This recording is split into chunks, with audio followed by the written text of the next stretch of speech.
Protect your data with Time Machine on Mac.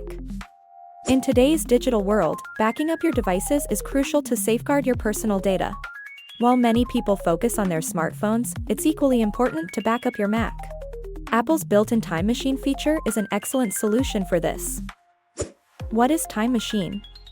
Time Machine is a powerful backup feature that comes pre-installed on all Apple computers. This tool automatically backs up personal data, including apps, emails, and photos, making it easy to recover deleted or inaccessible files. Just like backing up your iPhone to iCloud, regular Time Machine backups ensure your Mac data is safe from loss due to unexpected failures. How to use Time Machine? Using Time Machine is straightforward.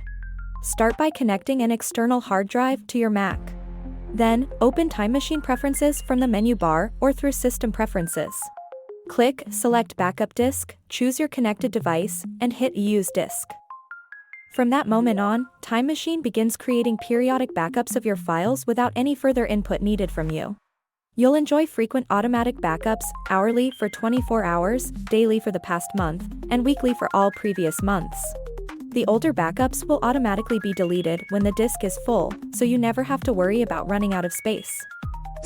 Restoring your Mac. If you ever need to restore your Mac, Time Machine makes it simple. You can use Migration Assistant to transfer personal files, apps, and pictures from your saved backups with ease. Don't wait for a technology failure. Start backing up your Mac with Time Machine today. Visit our website to learn more. Whatismyip.com